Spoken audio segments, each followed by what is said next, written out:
Hey guys, welcome back to another video. I'm going to talk about a couple things. So the live ladder as it stands, I'm going to go through that, and also talk about the heads ups and who I predict it's going to win this round.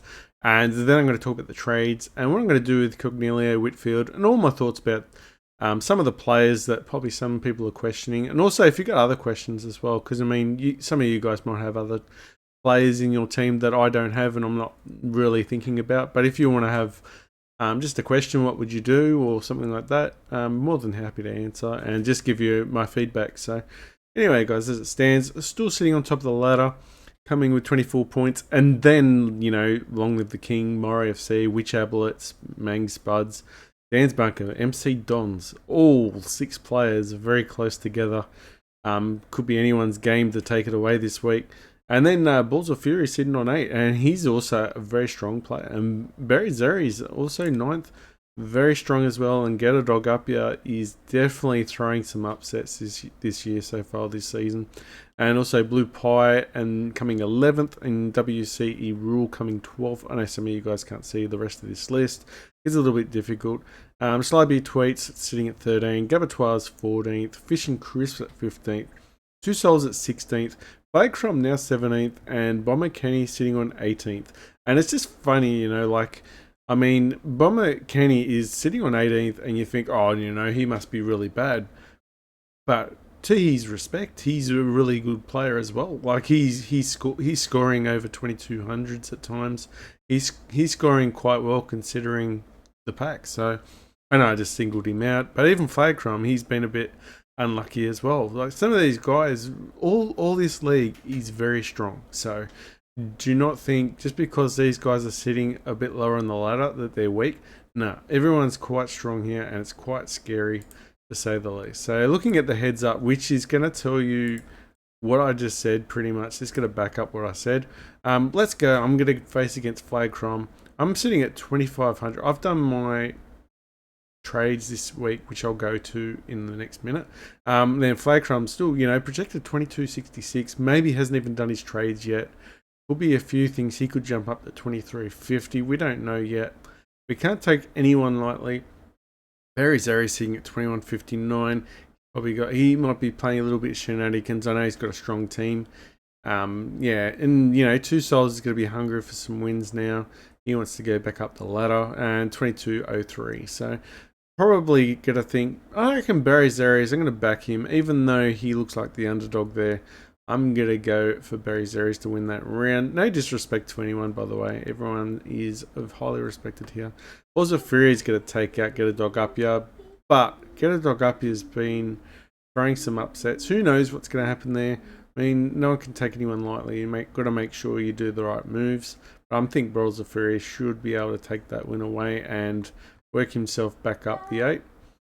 Witch Ablet going against MC Dons, and I think Witch Ablet is top 4, so we've got to back Witch Ablet there to take the win. But MC Dons is someone under the radar, so he's we just don't know at this stage what's going to happen. And Slobby Tweet 2320 now, so he's done some upgrades with his team, so he's starting to turn it up a bit. And Long Live the King, he did lose last week, so he will be expected to win this week. I mean, he's been one of the most consistent players of the season so far. So I think he'll turn it back and win there. And Blue Pie looks like he's going to creep into the 8 if he takes this win. But Murray FC is definitely top 4. So Blue Pie's got to make sure he brings in the goods. So I don't know. It's hard to go against Murray FC. Even though it's 23-26 against 21-82, Murray FC is top 4 for a reason. So but if Blue Pie wins, I think he can get into the top 8. So he'll be hungry for a win. Looks like he's starting to make some moves. Some people, like myself, I went really aggressive early. So now I'm getting higher points at the moment. But as the season progresses, everyone will start shrinking the gap. So, sometimes the horse that wins the first corner isn't the one that finishes at the end. So hopefully I can hold it through. But just bear that in mind. It's not about me. It's more about some of these guys holding their trades, waiting wisely, and selecting some of these other guys that might turn up later in these players that turn up later in the season, and then trade them in instead. And then they start getting more points than everyone else. Gabatois, is it Bomber Kenny against Dan's Bunker?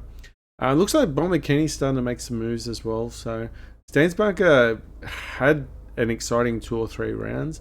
Last week, not so exciting, so he got hit by a little bit, but we all got hit last week. It was all a matter of the difference of, how many players scored low. But yeah, it's going to look like a close week there for Stans Bunker and Bomber Kenny. I think Stans Bunker will take the win. It looks like Bomber Kenny's making moves, which I want to see. I want to see some of these guys sitting a bit lower the ladder. Start upsetting some of us up at the top ladder. Not me, though. Don't upset me. So we're happy sitting on top of the ladder and win the whole season. So don't upset me. Just upset everyone else. More than happy. And I'm being silly. Okay. Gabatois against Fish and Chris. I really think Gabatois is going to take the win there. Fish and Chris did win last week. But it's anyone's game there. On average, 150 to 200 either way of your trajectory is usually realistic. So just because someone scored trajectory is 2300, they can score 2450 or up to even 2500, or even go the other way at 2100. So you can think one way or the other. Max Bud should be able to take the win against WC Rule. Since last week, he's on my radar now. About 2 weeks ago, I said he was under the radar. He's definitely not under the radar anymore. And he's quietly getting, well, not quietly, now he's starting to get some wins under his belt. And he might even find himself in the top 4. So let's have a look and see who I want to have a look at for the round of the week. Alright, so I'm going to go Berry Zeries for 2 souls. I think because 2 souls is at 2203 trajectory, Berry Zeries, it's very important. If he does lose this, he might be out the 8. So that's my pick of the round to really see who wins there. Because if Berry Zeries does fall short, he's going to be out the 8. And that'll be devastating for him anyway. So that's probably my big one that I'll keep an eye on, just for, it might be a mental thing. Just being out the 8 could upset him a bit. Okay, so looking at the team. So let me have a look at the team 1 second for a bit. I just need to make sure. Yeah, there we go. All right, there we go. Just had to fix up the screen a little bit because I felt it was chopped off last week. So anyway, I just fixed it up. And also, I did quick video yesterday, last night. About 4 or 5 people saw it. It was just because my microphone was kept cutting out. I found out the reason why. It's because when I have, on my case, I've got 3 USBs up the top. If I've got all 3 filled, my microphone doesn't like it and it starts cutting out. So it's pretty funny how it works like that. Anyway, so Whitfield. Whitfield. A lot of people are going to trade him out this week. I'm going to bench him, and my thoughts about the GWS players, right? I'm looking at trading Whitfield eventually, but now I was like, oh, maybe I'm going to hold on to him. He's going to drop a bit of cash when he gets back. The question is, if he's not injured, right? If he wasn't injured, 100% not injured, he was fine. New coach could mean they start scoring well, especially Cognilio. So this is the reason why it's a question that it's one of the answers why you can hold on to him. A lot of people go, why not? It's one of the bad scores of the from some of the season, especially with Cognilio. I'm going to go on to him first. So with Cognilio, hit 37, and then the question is this the only low score that he's going to get? So is this? You just don't know. But if this is the only low score he's going to get, though, you're trading him out now, and you're going to miss out on all the good scores later on in the season. That doesn't make sense, does it? So you wait until they hit the low, and then trade them out. So absolutely makes no sense. All right, so I've upgraded Steel to Mills. So Steel was the trade out this round for me, because Steel, I was actually going to look at trading out even while the game was still going. So I was looking at it and thinking, okay, Steel is definitely struggling. He's not going into the tackles, and Steel gets a lot of points from tackles. He does even up to 14 tackles sometimes. He's just a tackle beast, but he wasn't going in, which means he was sore and holding back, and that's not what you want for a midfielder that you want to score 120 plus a lot. So that's why I was going to trade him out regardless of whether he was injured or not, because he kept playing through. But now, 6 to 8 weeks after, and yeah, he's gone. But I was going to trade him out probably anyway. And the question is who I was going to trade to. I went Mills because he does go 140 plus quite often. But he does score the odd 70 to 80, 90 points. But he looks like the different type of guy this year. And previous rounds, so if you want a hint, right, who's going to be great players in the future, especially in the midfield, some of these guys go, like some of the people around the joint, they go early on players. And I remember people were crying about Mills being the next beast, like previous when he was just a defender. And of course, he went low. So he was someone on my radar regardless before this year. So I think I actually had him 2 years ago or something like that. Maybe not. But I remember seeing someone that had him 2 years ago and didn't score as well. So, but just because they don't score one season doesn't mean the next season you can count them out. As you can see here, he's averaging 125.8, or at least a lot better than what most midfielders are doing now. So we're going to trade him in just because I've gone top heavy in the midfield. So that's my thought. Top heavy in the midfield and bargain grabbing in the forward and the back line. But we can't really be too selective in the forward line because there's not that many players there. All right. So the other player was I downgraded Jay Smith from Melbourne to Thompson with the Gold Coast. So that was my other trade. Just to get extra coins so I can get Steele to Mills. And next week will probably be Martin to Oliver. A lot of people are going Petrarca. The reason why I'm not going Petrarca is I don't think he's averaging as well as Oliver, and he's not as great as some of these other midfielders that we've got. I mean, I know Brayshaw scored 94. Someone tried having a shot at me in Facebook about, Brayshaw is not going to, score that well every now and again. But so is Oliver. Oliver's scoring 80s and 90s, but he'd also score 150s, 130s, and that's the difference. You'll have, and hopefully everyone gels together and scores 130, 150s, and you score dramatically higher than everyone else. As long as one or two players in the midfield, like one player drops short under the sub 100, it doesn't not going to hurt me because I've got other players scoring 142, 130. And then now Mills, like if he scored 167 this year, last round, if I had him, compared to, say, Steele, which only scored 70 something, that was a big difference. It could have been a big, I could have got 2,500 last round instead. So that's my thoughts anyway. Bruce and Hayes, Bruce is he's another guy who's injured now too. He showed a little of injuries with his arms, but I'm not sure. I think I'm just going to hold him for the time being because Gorn's not really scoring that well. But Gorn's actually someone who scores really high. So once Gorn, I think, bottoms out, then I'll be looking to trade, downgrade Hayes and Bruce and get Gorn in. Probably during the bye rounds, preferably. And make sure, get the 18 players, especially the first bye round. I think I'm going to struggle there. So I think Bruce won't be the first bye round anyway. So I'll just have to reassess the bye rounds. But yeah, I've been looking at it, and Cognilio, we'll see if he bounce back. If he bounce back, and then we can, say downgrade a Roses to, say, English comes back. We'll put him in.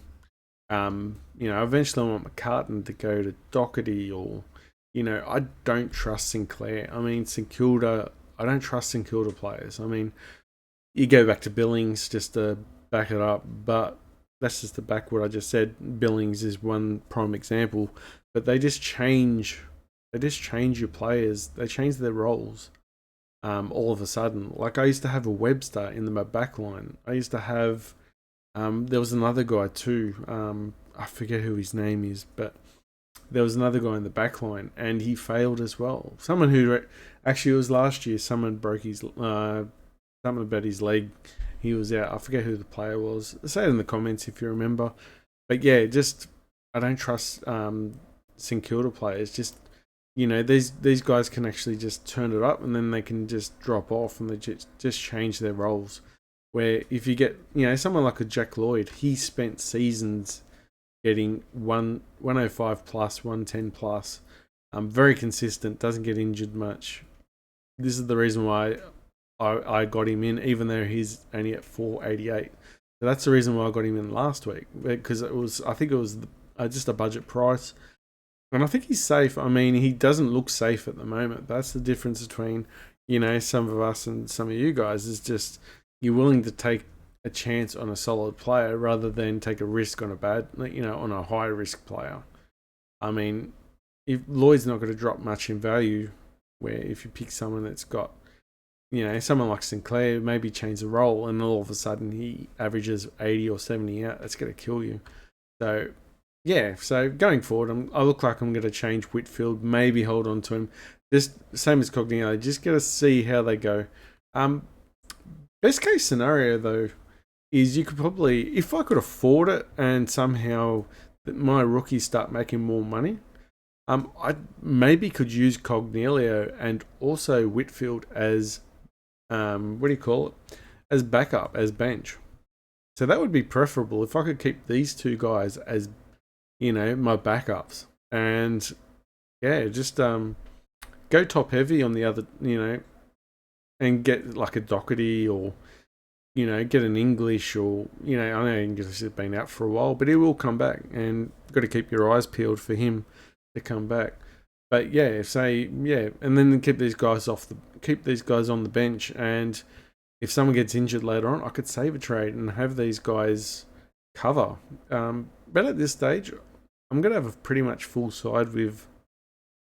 I was looking at a full side with just upgrading Martin, and I was pretty much happy with Prus and Wits, and just see from there. And I was happy with testing out the keep Whitfield and Cognilio, and just hold on and just reassess later on. And if I need to trade him out, I'll trade him out. But just keep trades up my sleeve, because the first half of the season I've gone really aggressive. Now it's just time to be very smart with the trades and just sit back. Probably just wait until round 14, 15 before we start looking at other people that have started to outperform the players that we've currently got. So anyway, guys, I know I've got waffled on for quite some time, but like I said, if you've got any questions, also VCing Cripps and C on the McRae. Main thing is to try to get captaincy right as well. I'm looking at those two because they average it quite well against those opponents, and I'm not going to go light. I'm not going to go and just second guess and just go, I'm going to pick Laird. I think he's going to go okay. Laird's been consistent, but it's just a high risk for the captaincy or medium risk for a mediocre reward. I think it's not every day he's going to get 142. I think he's capable of getting between 100 to 120 most times, and then every now and again he'll get between 120 and 140. Where someone like McRae is typically going to get 130 to 150 quite often, and same as Cripps as well. Cripps has been a Brownlow contender. So, I mean, last week he did, and that's the other question too.